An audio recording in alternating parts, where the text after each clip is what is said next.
Students, welcome to scholar जिला। मैं Tausif sir. E commerce और ई गवर्नेंस लेक्चर सीरीज का ये लेक्चर है। अगर आप लोगों ने पिछले लेक्चर्स नहीं देखा है तो डिस्क्रिप्शन में मैं उसकी लिंक दे देता हूँ, आई बटन में भी उनकी लिंक दे देता हूँ।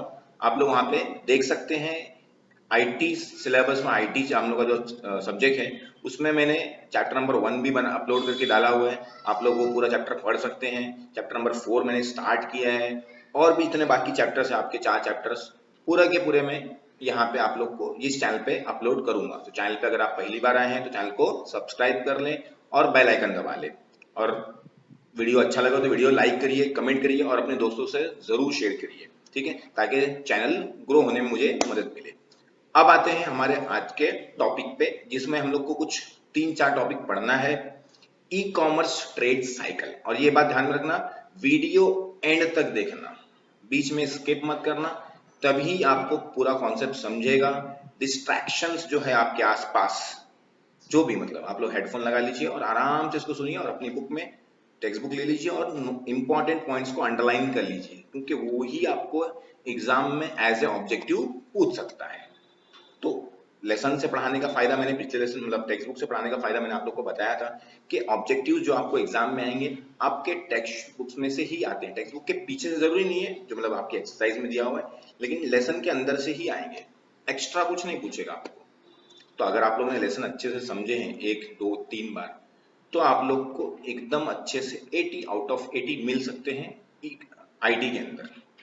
तो मेरी बात ध्यान में रखना कि अगर आईटी में अच्छे मार्क्स चाहिए तो आप लोग की जिम्मेदारी है कि लेसन को अच्छे से पढ़ो, 1 बार, 2 बार, 3 बार, 4 बार अच्छे से समझ के पढ़ो, अच्छे से समझो।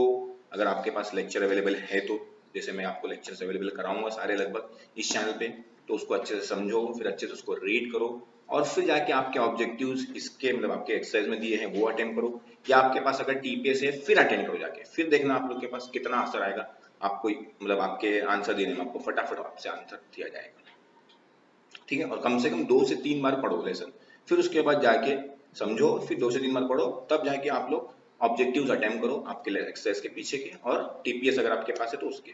तो देखना आप लोग, गारंटी है कि 90% से ज्यादा आपको ऑब्जेक्टिव अपने आप आने लग जाएंगे। तो लेसन पढ़ने का फायदा ये होता है, इसलिए मैं पीपीटी से नहीं पढ़ा रहा हूँ आप लोग को, डायरेक्टली आपकी टेक्स्ट बुक से पढ़ा रहा हूँ, ठीक है। तो चलिए अब स्टार्ट करते हैं, और सारे लेसन ऐसे ही करना, जितने भी लेसन है मतलब आईटी के अंदर या दूसरे सब्जेक्ट्स में भी ऐसे ही करोगे तो आप लोग को बहुत बेनिफिट मिलेगा।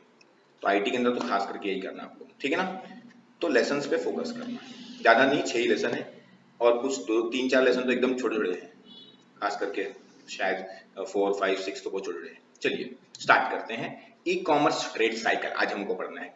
A trade cycle is the series of exchange between customer and supplier that take place when a commercial exchange is executed. Trade cycle का मतलब, जब आप लोग प्रोडक्ट को क्या करते हैं, कस्टमर और सप्लायर के बीच में क्या होता है, एक्सचेंज होता है। कमर्शियल एक्सचेंज मतलब जब आप लोग उसको खरीदते हैं या बेचते हैं तो फिर एक्सचेंज होता है, गुड्स आपके पास आता है, आप लोग उनको पेमेंट देते हो, बराबर है। तो इसी को हम लोग ट्रेड साइकिल बोलेंगे। उसके अंदर क्या क्या फेज होते हैं वो हमको पढ़ना है। Generally trade cycle consist of following phase. Normally ये फेज होते हैं, पहले लिखा है आप लोग के लिए प्री सेल्स, सेल्स आपको प्रोडक्ट बेचने से पहले या आप प्रोडक्ट खरीदने से पहले, ठीक है ना, प्रोडक्ट बिकने से पहले का stage pre sales. It consist of 2 steps like search and negotiate. इसमें 2 स्टेप होते हैं प्री सेल्स के अंदर भी। आप लोग सर्च करते हो प्रोडक्ट के बारे में, ई कॉमर्स की बात कर ली तो ऑनलाइन की ही बात चलती, समझ लेना, और नेगोशिएट करते हो। Customer search for required website for the product to be purchase. फिर कस्टमर क्या करता है, सर्च करता है कि कौन सी वेबसाइट से मुझे प्रोडक्ट परचेज करना है। In negotiate step customer find a supplier who offers good quality of product at cheap price. और फिर नेगोशिएट में क्या करता है, कस्टमर सिलेक्ट कर चूज करता है कि कौन सा सप्लायर है या कौन सी वेबसाइट है जो उसको सस्ते में दे रही है प्रोडक्ट, बराबर, और क्वालिटी प्रोडक्ट है। तो वो कस्टमर, फिर कस्टमर उस जाके वहां पे खरीदता है। Then customer agree the terms forwarded by supplier. और फिर जब जो टर्म्स एंड कंडीशन लिखा है सप्लायर ने, उसको एग्री करता है और उसके बाद को अपने फॉरवर्ड आगे बढ़ता है।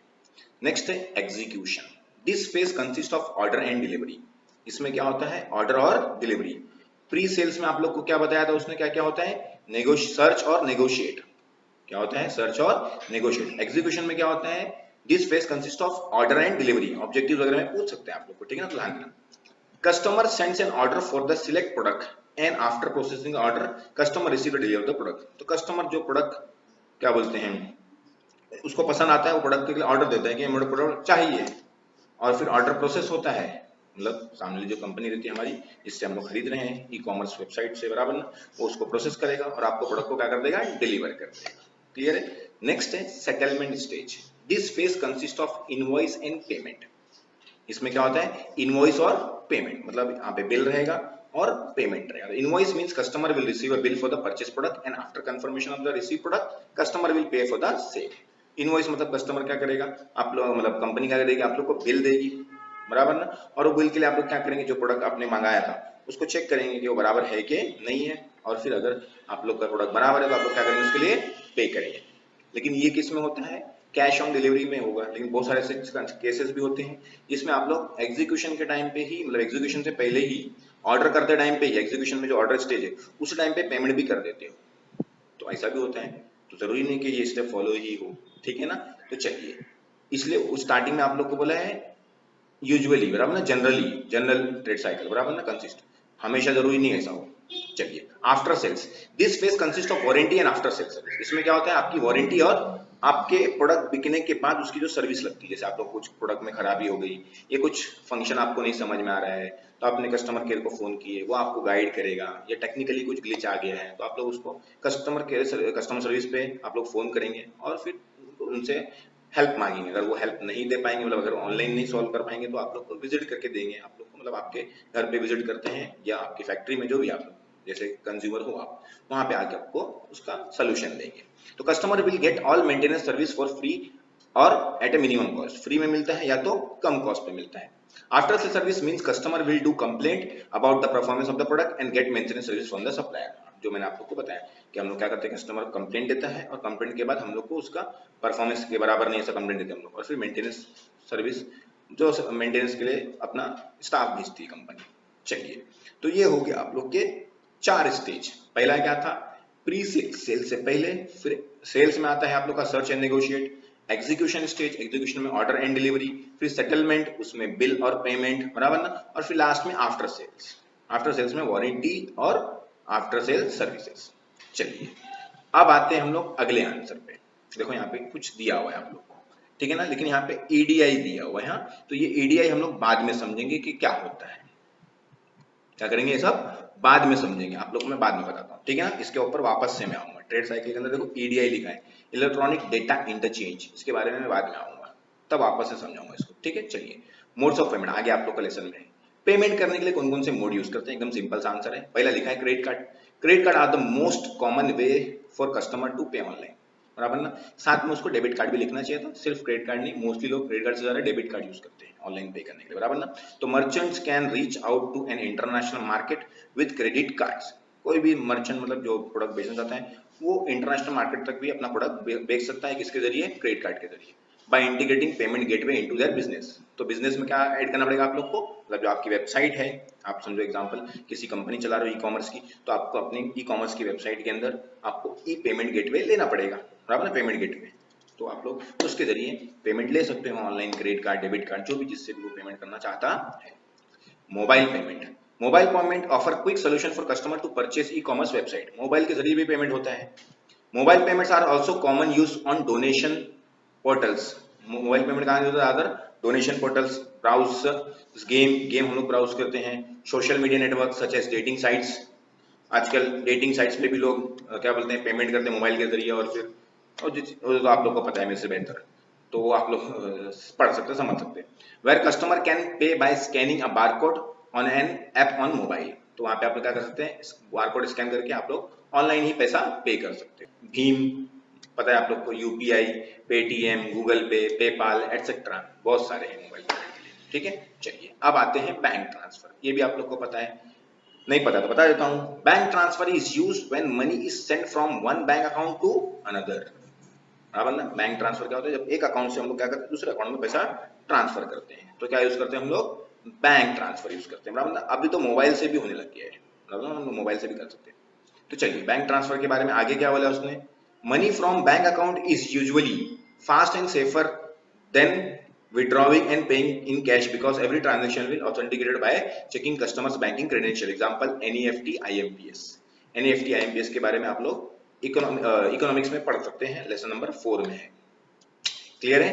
तो ये सब के जरिए हम लोग, अगर हम लोग बैंक ट्रांसफर करेंगे तो क्या होता है, ये थोड़ा सेफ होता है, क्योंकि पैसे हम लोग को कैरी नहीं करना पड़ता है, टेंशन नहीं होता है। ऑनलाइन ही बैंक ही क्या करते हैं, जैसे हम लोग समझो एग्जांपल, जिसके अकाउंट में पैसा डालना है उसका अकाउंट नंबर डाल दिया, उसका नाम डाल दिया, आईएफएससी कोड वगैरह डालना पड़ता है। जैसे डालेंगे तो वो खुद ही चेक कर लेता है कि सही आदमी आप लोग खुद ही बता देगा कि यार पर्टिकुलर आदमी का ये नाम है, वो जो अकाउंट जिस बैंक में आपने जिसमें पेमेंट करना है। तो आप लोग खुद ही चेक कर सकते हो कि सही आदमी के अकाउंट, मतलब सही आदमी को पेमेंट जा रहा है कि नहीं जा रहा है, और कैश कैरी करने का टेंशन भी नहीं रहता है। चलिए, e wallets. E wallet is the type of electronic card which is use for transaction made online through computer और स्मार्टफोन। कंप्यूटर स्मार्टफोन के जरिए हम लोग ई वॉलेट भी यूज करते हैं, बराबर ना। तो ई वॉलेट मतलब हम लोग के पास एक तरह से पर्स है, वो उस पर्स में पैसा रहता है, जैसे अमेजोन पे का बैलेंस होता है, बराबर ना, गूगल पे का बैलेंस होता है। तो वो सब हमारे क्या है, e wallets. E wallet is a type of prepaid account in which a customer can store money for any future online transaction. E wallet क्या होता है, हम लोग क्या कर सकते हैं, उसके अंदर पहले से पैसा उसमें ऐड कर सकते हैं। ऐड मनी का ऑप्शन आता है, जैसे हम क्या करेंगे, हमारे डेबिट कार्ड या कोई दूसरे अकाउंट का जो बैंक ट्रांसफर से हम लोग क्या करेंगे, उसके अकाउंट में से पैसा हमारे ई वॉलेट में ट्रांसफर कर लेंगे, और फिर पेमेंट करते जब भी कुछ खरीदेंगे हम लोग तो क्या होता है, फटाक जल्दी से होगा ना, क्योंकि आपको वापस क्रेडिट कार्ड नंबर या debit card number, CVV code वगैरह डालने की जरूरत नहीं रहेगी अगर आपके पास ई वॉलेट में बैलेंस है तो। And E wallet is protected with password, और ई वॉलेट कैसे प्रोटेक्ट करता है, पासवर्ड से। खाली आपको फटाक से पासवर्ड डालना है। एग्जाम्पल्स आर स्टेट बैंक, बड़ी, पेटीएम वॉलेट, और अमेजोन पे का भी वॉलेट यूज होता है बराबर ना। तो ये हो गया आप लोग के मोड्स ऑफ पेमेंट, और भी बहुत सारे हैं आप लोग, लेकिन अभी फिलहाल हमने ये 4 पढ़े हैं, ठीक है। अब आते हैं फॉर्म्स ऑफ ई कॉमर्स। अब क्या आते हैं हम लोग, forms of e commerce. Third answer, पहला पढ़े हम लोगों ने के ई कॉमर्स के ट्रेड साइकिल, बराबर ना। दूसरा पढ़े मोड्स ऑफ ई पेमेंट, मतलब पेमेंट करने के लिए क्या क्या मोड्स है। अब पढ़ रहे forms of e commerce. Some common form of e commerce are as follows. पहले क्या लिखा है, किस किस जरिए से ई कॉमर्स होता है, एम कॉमर्स, मतलब मोबाइल कॉमर्स। मोबाइल के जरिए भी हम लोग बिजनेस कर सकते हैं, ऑनलाइन ट्रेडिंग कर सकते हैं, मतलब बराबर ना। तो m commerce is the buying and selling of goods through wireless handed device such as smartphone, tablet, बराबर ना। स्मार्टफोन या टैबलेट एम कॉमर्स में आता है, मोबाइल कॉमर्स में आता है, बराबर ना। तो उसके जरिए हम लोग क्या कर सकते हैं, गुड्स खरीद सकते हैं और बेच सकते हैं। As a form of e-commerce, m-commerce enables user to access online shopping platform without needing to use desktop computer. Computer use किए बगैर हम लोग ये जो वेबसाइट्स होती है एम कॉमर्स की, जो बेनिफिट ये है कि हम लोग मोबाइल के जरिए या टैबलेट के जरिए ही हम लोग हमारा वेबसाइट या जो क्या बोलते हैं आपका एप्लीकेशन हो गया भाई मोस्टली, तो ऐप के जरिए हम लोग चीजें खरीद सकते हैं और बेच सकते हैं। Some of application of M commerce are mobile banking, ticket booking, mobile banking कर सकते हैं हम लोग एम कॉमर्स के जरिए, मतलब मोबाइल कॉमर्स के जरिए। टिकट बुक कर सकते हैं, कोई पेमेंट करना है तो हम पेमेंट कर सकते हैं, बिल पेमेंट, बराबर। ऑनलाइन ऑक्शन, कोई चीज ऑक्शन करना है तो भी कर सकते हैं, स्टॉक मार्केट ट्रेडिंग कर सकते हैं, और भी बहुत सारी चीजें हैं जो हम लोग मोबाइल के जरिए अब तो कर सकते हैं। बहुत कुछ कर सकते हैं मोबाइल के, ऑलमोस्ट मतलब जितना लैपटॉप से कर सकते हो उतना मोबाइल से कर सकते हैं। लगभग तो इतना इंटीग्रेट हो गया, इतना ज्यादा चीजें आ गई है मोबाइल के अंदर, ठीक है। तो ये हो गया फॉर्म्स ऑफ ई कॉमर्स। आगे आता है सोशल कॉमर्स। नेक्स्ट क्या है, सोशल कॉमर्स। सोशल मीडिया से बना हुआ है इसलिए उसका नाम लिखा है सोशल कॉमर्स। तो social commerce is the form of electronic commerce that involve social media. यहाँ पे क्या इन्वॉल्व होता है, social media, online media that support social interaction. इसमें क्या होता है, सोशली हम लोग इंटरेक्ट कर सकते हैं, मतलब लोगों से बात कर सकते हैं, फ्रेंड बना सकते हैं, उसके जरिए भी कॉमर्स बिजनेस चलता है। It enables shoppers to get advice from trusted individuals. इसमें क्या होता है कि जो खरीदने वाला है शॉपर, वो क्या कर सकता है, किसी दूसरे से एडवाइस ले सकता है कि ये प्रोडक्ट बराबर है कि नहीं है। Find goods and services that and then purchase them, और फिर वो गुड्स को फाइंड करेगा और सर्विस को फाइंड करेगा और फिर उसको खरीदेगा, पहले लोगों से एडवाइस ले लेगा। The social network that spread this advice has found to increase the customers trust in one retailer over another. तो अगर उसकी एडवाइस, मतलब किसी ने एडवाइस दिया कि पर्टिकुलर कंपनी बहुत अच्छी है, तो सिंपल सी बात है उसके अंदर क्या हो जाएगा, उसके अंदर वो कंपनी के लिए ट्रस्ट पैदा हो जाएगा और वो कंपनी का प्रोडक्ट वो खरीदेगा। क्लियर है। आगे लिखा है देखो, social commerce is the use of networking website such as Facebook. Facebook के जरिए सोशल कॉमर्स होता है, फेसबुक के जरिए भी प्रोडक्ट खरीदे और बेचे जाते हैं, आप लोग देखे होंगे अगर। इंस्टाग्राम के जरिए, ट्विटर के जरिए है, ऐसी बहुत सारे सोशल वेबसाइट है जिसके हम लोग चीजें खरीद सकते हैं और बेच सकते हैं। अभी व्हाट्सएप के जरिए भी होता है, बराबर ना। तो व्हाट्सएप के जरिए हम लोग प्रोडक्ट खरीद सकते हैं और बेच सकते हैं, व्हाट्सएप बिजनेस आ चुका है। तो ये सब चीजें भी हम लोग कर सकते हैं, जिसको बोलते हैं हम लोग social commerce. The success of social commerce campaign is measured by the degree to which consumer interact with companies marketing through retweets, like, shares and likes and shares. तो सोशल कॉमर्स का सक्सेस हम लोग को कब मिलेगा, कि हम लोग कैसे मेजर कर सकते हैं कि हमारे जो हमने जो प्रोडक्ट के बारे में इंफॉर्मेशन दी थी या जो उसको क्या बोलते हैं पोस्ट किया था, उसको कितना रीट्वीट मिले, रीट्वीट मतलब ट्विटर पे होगा, लाइक्स कितने मिले, शेयर्स कितने मिले, उसके जरिए हम चेक कर सकते हैं कि जो हमने सोशल कॉमर्स का कैंपेन चलाया है वो प्रोडक्ट को लेके या वो सर्विस को लेके वो कितना अच्छा चल रहा है। ठीक है, अब तो सोशल कॉमर्स के लिए बहुत सारी चीजें यहाँ पे लिखा है उसने, लिंक्डइन है, पिंटरेस्ट है, फेसबुक है, यूट्यूब है, ट्विटर है, ये सब जरिए हम लोग हमारा सोशल कॉमर्सिंग कर सकते हैं। क्लियर है? चलिए अब आते हैं हम लोग लास्ट आंसर पे आज के, e commerce technology. E commerce में क्या क्या टेक्नोलॉजी, वैसे तो बहुत सारी टेक्नोलॉजी है, लेकिन अभी फिलहाल हम लोग एक सिंपल सी टेक्नोलॉजी पढ़ने वाले हैं जो मैंने आप लोग को बताया था कि ईडीआई, तो वो यहाँ पे रहेगा। बहुत इंपॉर्टेंट आंसर है और शॉर्ट नोट या छोटे मोटे से आंसर इसके ऊपर आ सकते हैं। तो electronic commerce draw on technologies such as mobile commerce. Electronic commerce क्या है, mobile commerce, electronic fund transfer, supply chain management के हम लोग को प्रोडक्ट कैसे सप्लाई करना है, कैसे प्रोडक्ट मंगाना है, जैसे बड़ी बड़ी अमेजोन है तो उसके पास सप्लाई चेन मैनेजमेंट, जो सप्लाई प्रोडक्ट सप्लाई करती है वो मंगाती है, मैनेज कैसा करती है, वो सब उसको मैनेज करना पड़ता है। इंटरनेट मार्केटिंग, इंटरनेट के जरिए मार्केटिंग कर सकते हैं हम लोग। ऑनलाइन ट्रांजेक्शन जो प्रोसेस होता है उसको वो भी ई कॉमर्स के जरिए हो सकता है। EDI electronic data interchange, inventory management, stock को मैनेज करना, ठीक है, फीफो वेटलेवर जो हम लोग करते हैं ना, वो इसके जरिए भी कर सकते हैं। किसके जरिए? मोबाइल के जरिए। आगे लिखा है automated data collection system, data collect करना, तो ऑटोमेटेड मतलब ऑटोमेटिकली, जैसे कोई हमारा क्या बोलते हैं कस्टमर या जो अभी हमको जिसको भी फीडबैक जो भी फीडबैक देना चाहता है वो फीडबैक देगा तो ऑटोमेटिकली हमारे सिस्टम में क्या हो जाएगा, वो स्टोर हो जाएगा जैसे वो फॉर्म बन के अपने आप। ठीक है, तो इसके लिए गूगल फॉर्म वगैरह भी बहुत कुछ यूज होता है, तो आप लोग देख सकते हो उसमें। Let's see one of the common commerce technology that is EDI, electronic data interchange. क्या फुल फॉर्म है इसका? Electronic data interchange, EDI. तो EDI is the electronic interchange of business information using standardised format. एकदम simple definition याद रखना कि electronic EDI electronic data interchange क्या होता है कि बिजनेस की जो इंफॉर्मेशन होती है एक बिजनेस से दूसरे बिजनेस में, ठीक है ना, या एक बिजनेस से कंज्यूमर तक, तो इलेक्ट्रॉनिकली एक्सचेंज होती है इंफॉर्मेशन और एक स्टैंडर्ड फॉर्मेट। स्टैंडर्ड फॉर्मेट मतलब पहले से एक पर्टिकुलर फॉर्मेट रहेगा, उसी को हम लोग को फॉलो करके इंफॉर्मेशन एक्सचेंज करना रहेगा। मतलब क्या होता है, एग्जांपल हम ले सकते हैं। अगर हम लोग देखो, अगर मेरे को मैं समझो एक कंपनी चलाता हूँ, कपड़े समझो मेरी कपड़े की दुकान है और मैं किसी रेमंड से समझो कपड़े मंगाता हूँ, रेमंड बड़ी क्या बोलते हैं मैन्युफैक्चर बराबर ना, कपड़े बनाते हैं। तो अगर मैं उसको उससे मंगाने वाला हूँ मेरा ऑर्डर, तो मेरे क्या करना पड़ेगा, मेरे को पीओ करना पड़ेगा। पीओ मतलब परचेस ऑर्डर भेजना पड़ेगा। परचेस ऑर्डर भेजूंगा मतलब कितने मेरे को ये कलर का कपड़ा कितना चाहिए या ये क्वालिटी का कपड़ा कितने मीटर चाहिए वगैरह वगैरह सबको लिख के भेजूंगा, उसको बोलते हैं परचेस ऑर्डर। तो मैं परचेस ऑर्डर दूंगा, फिर यहाँ से भेजूंगा, कुरियर करूंगा, मेल करूंगा, उसको मिलेगा, फिर वो उसको लेगा, उसका जो इन्वेंट्री टीम है वहाँ की जो बैठी है मतलब जो मेंटेन करती है सेल्स टीम, वो तो उसको देखेगी, एंट्री करेगी, फिर वो अपने जो क्या बोलते हैं वहाँ का जो डिपार्टमेंट है किसका, स्टोर का मतलब जो गोडाउन संभाल रहेगा, वहां से प्रोडक्ट चेक करेगा। वो प्रोडक्ट चेक करने के बाद फिर मुझे बताएगा कि प्रोडक्ट है कि नहीं है, फिर वो वापस वो सेल्स टीम के पास आएगा, फिर सेल्स टीम मुझे भेजेगी। तो इतना लंबा प्रोसेस आता है। लेकिन ईडीआई क्या कर देता है, डायरेक्टली जैसे मैंने यहाँ पे ट्रांसफर भेजा तो सबके पास चले जाएगा। मतलब वो एक सिस्टम रहेगा उन लोग के पास जिसको ईआरपी, एंटरप्राइज रिसोर्स प्लानिंग मतलब सैप है, ऐसी बहुत सारी चीजें हैं या फिर अलग से भी बना के दिया जाता है सबके कंपनी के रिक्वायरमेंट के हिसाब से, उनको मतलब सॉफ्टवेयर बना के दिया जाता है। तो जैसे ही मैं यहाँ बैठे बैठे ऑर्डर करूंगा, इनके सिस्टम रहेगा मतलब एप्लीकेशन रहेगा, तो डायरेक्टली उन लोग के पास सबके पास चले जाएगा और डायरेक्टली ऑर्डर एग्जीक्यूट कर लेंगे। मतलब ये जो लंबा प्रोसेस है, यहाँ से मेल करा मैंने या कुरियर किया परचेस ऑर्डर, फिर उसने चेक किया, फिर वो सब कुछ नहीं, डायरेक्टली यहाँ बैठे भेजा। फिर वो क्या बोलते हैं गलती भी कर सकता है एंट्री करने में, मैंने कुछ भेज दिया गलती, उसने कुछ और भेज दिया मेरे को, ठीक है। फिर क्या बोलते हैं बिलिंग करने में अमाउंट में गलती होती है, एरर्स बच जाएंगे क्योंकि सब ऑटोमेटिकली हो गया। यहाँ मैं भेजूंगा डायरेक्टली, वो अपने आप सिस्टम में कैलकुलेट कर लेगा कितने रुपए का बिल बना, इतने रुपए का, ये सब सिस्टम था, सब कुछ था क्योंकि ऑलरेडी उन्होंने फीड करके रखा है।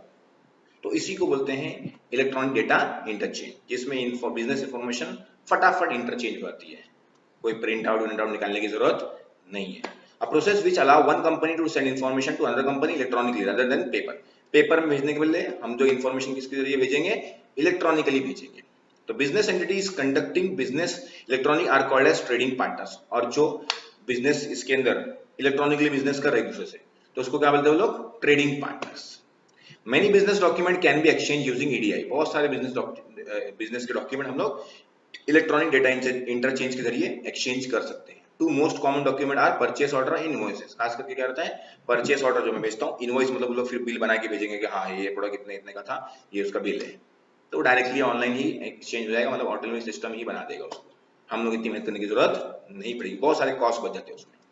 It is a computer to computer interchange of strictly formatted document. ये कंप्यूटर टू कंप्यूटर होता है, मतलब यहाँ के मैंने यहाँ पे बैठे बैठे अपने सिस्टम से भेजा तो डायरेक्टली उनके सिस्टम में वो मिल जाएगा, ठीक है। और फिर वो इन्फॉर्म मतलब जो डॉक्यूमेंट, लेकिन उसका एक फॉर्मेट होता है, वो फॉर्मेट के हिसाब से हम लोग को ऑर्डर करना पड़ेगा।